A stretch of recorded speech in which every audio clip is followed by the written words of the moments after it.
মা সালাম করো। রাখো, আমি চিনি না জানি না, একটা মেয়ে সালাম করলো আর আমি সালাম নিয়ে নিলাম। মেয়েটাকে আসলে মা তোমাকে বলা হয়নি, আমি হঠাৎ করেই ওকে বিয়ে করে ফেলছি, আর ও আমার বউ। কি?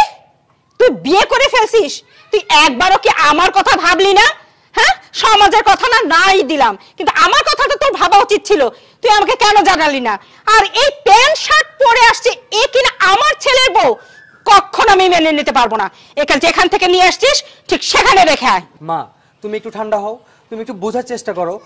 আমি এইভাবে বিয়ে করতে চাইনি, আমি একটা সিচুয়েশনে পরে ওকে এইভাবে বিয়ে করছি। মা তুমি ওকে মেনে নাও প্লিজ। হ্যাঁ, মেনে তো অবশ্যই নেব, কারণ তুই আমার 10টা 5টা না, একটা মাত্র সন্তান। আমারও মনে অনেক স্বপ্ন ছিল, সাধ ছিল যে আমার ছেলের বিয়ে আমি ধুমধাম করে দিব, কিন্তু না, সেটা তো পারলাম না। তবে হ্যাঁ, আমার ছেলের বউ হয়ে এ বাড়িতে থাকতে হলে তোমাকে অবশ্যই শাড়ি কাপড় পরে থাকতে হবে, এই অবস্থায় থাকা চলবে না। আর একটা কথা, আমি চাই যেভাবে হোক এই সমাজের লোকদের আর আমাদের নিজের আত্মীয় স্বজন যারা আছে তাদেরকে অনুষ্ঠান করে তোর বউ বরণ করে নেব। আপাতত ওকে ওর বাড়িতে রেখে আয়। না না না মা, ও তো আর ওর বাড়িতে যেতে পারবে না, কারণ ও তো আমার হাত ধরে পলায় আসছে। মা তুমি যেহেতু বলতেছো তুমি অনুষ্ঠান করবা, তাহলে এক কাজ করো, তুমি আমাদের আত্মীয় স্বজন ডাক দাও, তাদেরকে নিয়ে না হয় আমরা অনুষ্ঠানটা করি, ওদের বাড়ির লোকজন না হয় নাই জানুক। আচ্ছা ঠিক আছে, যেহেতু তোর বউ, আমি তার বেশি কিছু বলতে পারি না। যা ঘরে নিয়ে যা, তবে শোন, আলমারিতে আমার কাপড় চোপড় রাখা আছে, সেইগুলো পরতে দে। আচ্ছা মা ঠিক আছে, চলো।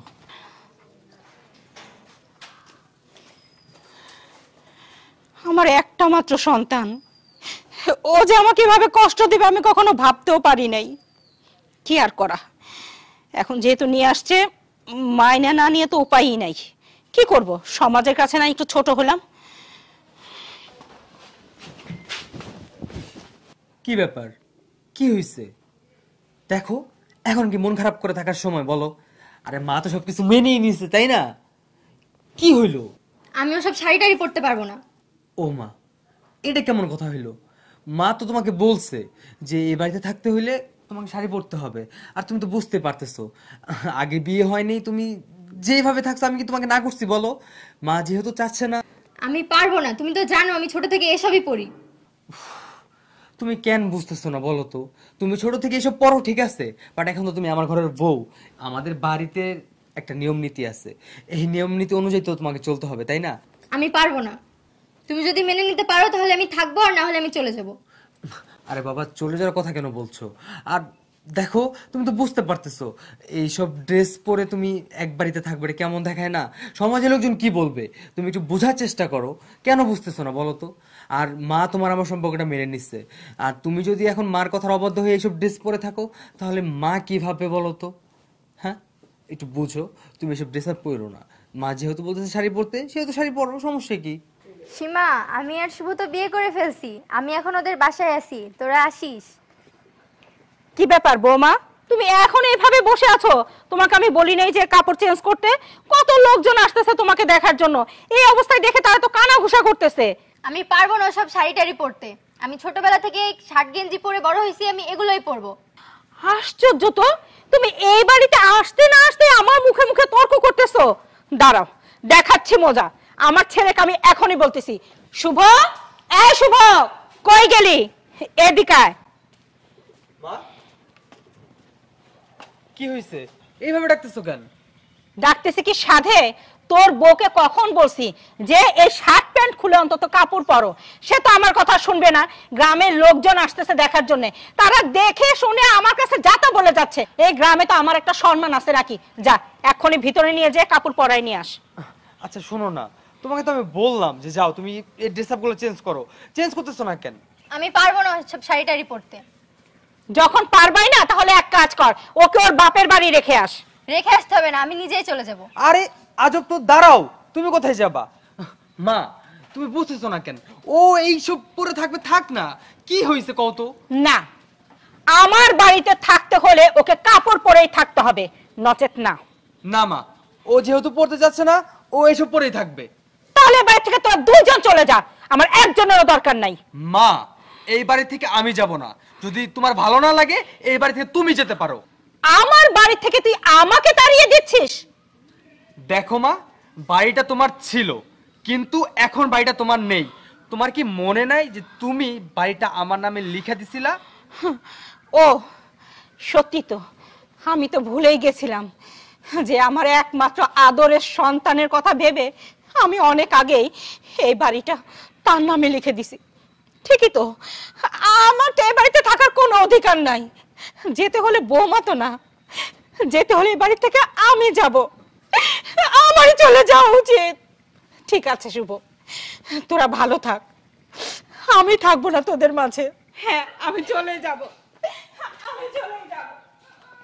শোনো, উনি মুরব্বী মানুষ, চলে গেছে ভালো হয়েছে। সারাদিন ওনার প্যান প্যানানি আমার ভালো লাগতো না। চলো ঘরে চলো। ঠিক আছে, চলো।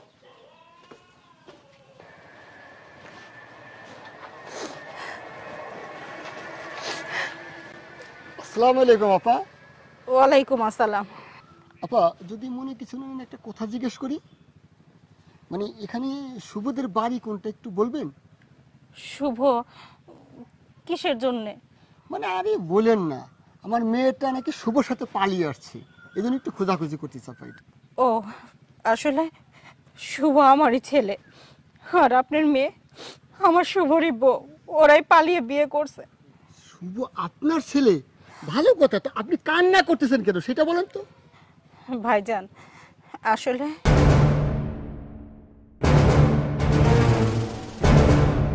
ও তাই?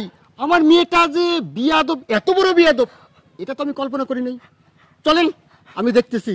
শুধু একটা প্রশ্ন করব ওকে, তারপরে চলে যাবো। আমি থাকতে আসিনি আপা, আমি জাস্ট একটা প্রশ্ন করতে আসছি। চলেন।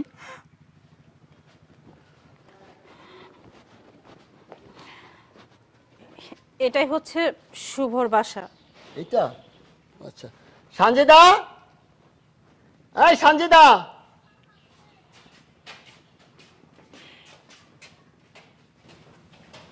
আরে বাবা তুমি?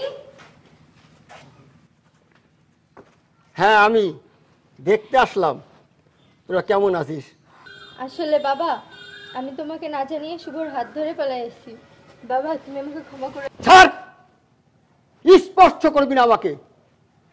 তোর মতো মেয়ে জন্ম দিয়েছি, এটা ভাবতেও আমার কাছে ঘৃণা লাগছে। তুই না হয় একটা ছেলের হাত ধরে চলে এসেছিস, তুই ভাবলি না তোর মা বাবার সম্মানের কথা? মেয়ে হয়ে জন্ম নিয়েছিস, হয়তো একদিন না একদিন স্বামীর বাড়ি তোর আসতেই হবে, সেটা না হয় আমরা মেনে নিলাম। কিন্তু তুই আসতে না আসতে তোর শাশুড়িকে বাড়ি থেকে তাড়িয়ে দিয়েছিস। আরে তুই যেখান থেকে এসেছিস সেখানে তোর মা ছিল, এখানে শাশুড়ি এসে পেয়েছিস, সেটা তোর শাশুড়ি না, সেটা তোর মা। আগে যদি জানতাম তোর মতো মেয়ে আমার ঘরে জন্ম নেবে, আতর ঘরে তাকে আমি বিষ খাওয়াই মারতাম। আরে এই যে শুভ, আরে বাবা, বিয়ে করতে না করতে তুই তোর বইয়ের আঁচল ধরা হয়ে গেলি। আজ তোদের মতো ছেলেদের জন্য এই বৃদ্ধ বয়সে বাবা মায়ের ভিক্ষা করে খেতে হয়। সারা জীবন আমি তোর সুখের কথা ভেবেছি, কিন্তু তুই আমাকে তার বিনিময়ে কি দিয়েছিস? আজ থেকে তুই আমার মেয়ে না, তোকে আমি মেয়ে বলে পরিচয় দেব না। ভাববো আমার একটা মেয়ে ছিল, সে মারা গেছে। এই তোর শাশুড়ি আমার বোন, আজকে থেকে সে আমার বাড়িতেই থাকবে, আমার বাড়িতে থাকবে। এই কুলাঙ্গার মার্কা ছেলের কাছে না, ছেলের বুঝা হয়ে থাকবে না। আপা চলেন, আজ থেকে আপনি আমার বাড়িতে থাকবেন, আমার বোন হয়ে আমার বাড়িতে থাকবেন। আপা ক্ষমা করে দিন মা, আমি আজ থেকে শাড়ি ব্লাউজই পরবো। আমাদের ক্ষমা করে দিন। তুমি আমাদের ক্ষমা করে দাও, আমরা ভুল করে ফেলছি মা, তুমি ক্ষমা করে দাও আমাদের। আজকে থেকে আপনি যা বলবেন তাই শুনবো। ওঠো বৌমা, আসলে সন্তানরা তো সবসময় ভুলই করে, আর মা বাবা সেটা ক্ষমাই করে। তুই তো আমার ছেলে, আমি কি তোর ছাড়া থাকতে পারি? তোকে ছাড়া যে আমি ভালো থাকতাম না বাবা, আমি তোকে ছাড়া ভালো থাকতাম না।